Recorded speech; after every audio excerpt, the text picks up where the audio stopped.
questionamento, pegando o gancho que o senhor falou, uma das principais argumentos que Rogério Marinho trazia durante toda essa pré-campanha é que o próximo governador tinha que ter uma medida bem rigorosa com relação ao corte de gastos, redução de despesas, inclusive disse que ia rever a questão dos aumentos de servidores. Como é que o senhor vê isso? Pretende seguir essa linha ou pretende fazer uma linha meio termo ali? Como é que o senhor imagina um governo seu com relação às contas públicas? Olha, veja bem, isso aí que o senador Rogério Marinho fez, essas colocações feitas pelo senador Rogério Marinho são claras, evidentes. Quem assumiu o governo do estado vai ter que tomar medidas duras, amargas, fortes, impactantes, senão não recoloca o estado nos eixos, né?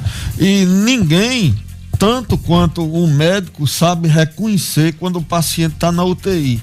O estado do Rio Grande do Norte está na UTI, está na unidade de terapia intensiva, está aí numa situação de dificuldade extrema, intensa. Então, medidas duras, amargas, concretas vão ter de ser tomadas. E ninguém melhor do que o médico para tomar a decisão de aplicar esses remédios amargos numa situação inusitada ou numa situação como essa que o estado do Rio Grande do Norte se encontra. Eu entendo. Essas medidas duras e amargas são necessárias, vão ser tomadas com toda certeza.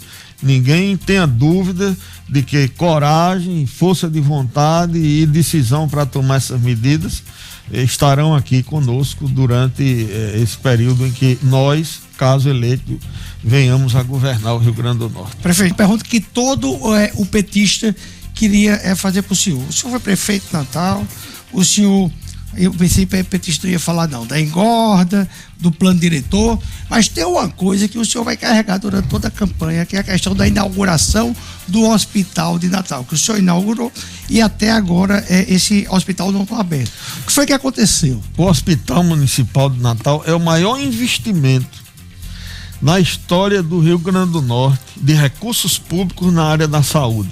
É uma obra grandiosa, é uma obra importantíssima que nós realmente inauguramos a primeira etapa e o hospital ainda, por falta de alguns ajustes, algumas questões, não começou ainda a funcionar plenamente, em sua plenitude. Mas isso vai acontecer. O prefeito Paulinho Freire está tomando aí as medidas necessárias, ele também está analisando a forma de funcionamento do hospital, se ele transfere o hospital municipal para funcionar e desativa o que está funcionando ali no antigo prédio do Hospital Médico Cirúrgico, se transfere para lá, se faz uma PPP, se copia o modelo que foi implantado em Salvador, em Maceió, enfim, são questões administrativas que estão sendo conduzidas pelo prefeito Paulinho Freire. Agora, eu me orgulho de ter feito o Hospital Municipal, que é o maior investimento em saúde pública da história do Rio Grande do Norte, porque vai ser um hospital grande, vai ser um hospital que vai abarcar aí internamente de todas as especialidades, vai desafogar as unidades de pronto atendimento aqui no estado, na capital do estado, né? Que vivem superlotadas, abarrotadas de pacientes, vai resolver, vai desafogar aí a saúde pública de uma maneira definitiva aqui. Então foi uma obra da qual eu muito me orgulho, o Hospital Municipal, e acho que dentro de pouco tempo ele vai começar a funcionar. Especialmente o manejo da pandemia, o senhor marcou posição tanto política quanto administrativa com o governo do estado, num embate polarizado.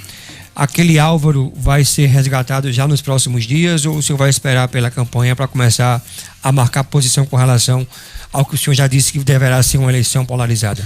Não, as nossas divergências com o Partido dos Trabalhadores, com o governo da professora Fátima Bezerra, elas são claras, limpas, transparentes, são discordâncias que nós não fazemos segredo, sempre discordamos, sempre combatemos e criticamos o governo, que aliás é um dos piores governos da história política do Rio Grande do Norte, né?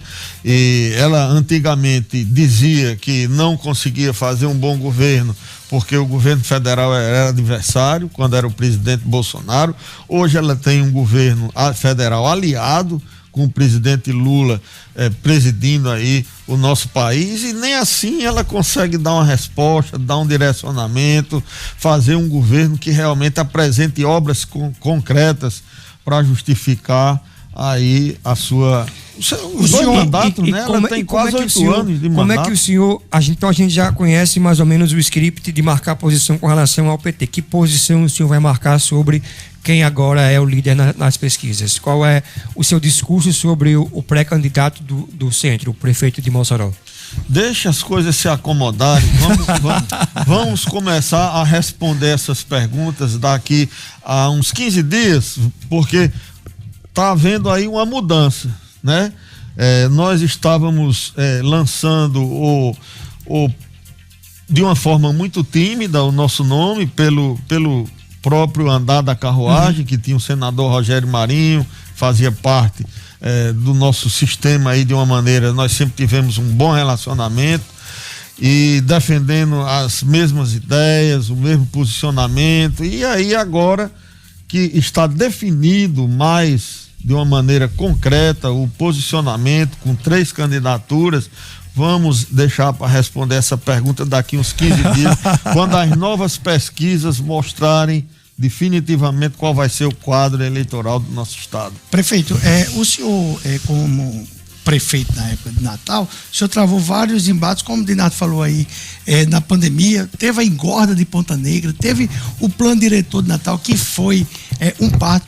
Como governador, quais são suas metas? Por exemplo, o plano diretor não custou um centavo, então não precisou de investimento, mas destravou a cidade. Quais seriam o diferencial para o Rio Grande do Norte, que não tem um centavo para investir? O que é que o senhor vai fazer assim para atrair receitas? Vai aumentar impostos? Tem muitas formas, Gustavo, de você viabilizar recursos para o estado do Rio Grande do Norte. O grande erro dos governantes, dos prefeitos, é quererem administrar o estado ou os municípios usando ou com a sua atenção voltada apenas para o fundo de participação. O fundo de participação é algo que você deve contar ali para as despesas básicas do estado ou dos municípios. Você deve usar aquilo ali para as despesas básicas, vamos dizer, a limpeza pública, o pagamento de funcionário e poucas outras coisas ali. Obras, para você tocar obras, para você trazer desenvolvimento para um estado ou para um município, você tem de buscar recursos fora, junto ao governo federal, através de emendas parlamentares, através de convênios com os ministérios, através de bons projetos que você elabore com sua equipe de entrada e consiga a liberação desses recursos. É isso que faltou ao governo da professora Fátima Bezerra, no meu entender e na minha avaliação. Ela não teve sequer a apresentação de bons projetos, porque se ela tivesse feito bons projetos com sua equipe, tivesse dado entrada nos ministérios, com toda certeza ela teria conseguido liberar esses recursos lá pela amizade, pela força, pelo prestígio que ela tem junto ao governo federal. Então nós vamos utilizar a nossa experiência administrativa, sabendo quais são os locais onde estão disponíveis esses recursos, para ir buscar e trazer para o Rio Grande do Norte, para trazer também de volta o desenvolvimento e o avanço do nosso estado, perdido há muito tempo. Eu tenho uma outra dúvida. O nosso penúltimo governador, Rob Faria, ele pegou o ICMS que estava em 17% e aumentou para 18%. A governadora Fátima Bezerra pegou o imposto de ICMS 18%, aumenta 11% e passa para 20%. A população, ela está desesperada, pagando cada vez mais caro. A possibilidade de Álvaro Dias, governador, aumentar esse imposto, porque assim, essa pergunta eu vou fazer a todos porque fica muito fácil tentar austeridade jogando no colo da população. Há possibilidade de Álvaro Dias aumentar esse imposto de 20 para 22, por exemplo? Não, de nenhuma forma. Como eu disse a você, o aumento de impostos não é a maneira de você buscar recursos novos para o estado. Tem muitos outros caminhos que você pode e deve percorrer para conseguir viabilizar esses recursos para trazer de volta o desenvolvimento do Estado. Nunca, ou de nenhuma forma, aumentando impostos. Isso aí é algo inaceitável, nós não pretendemos e não vamos fazer caso venhamos a conseguir lograr êxito sendo eleito governador do Estado.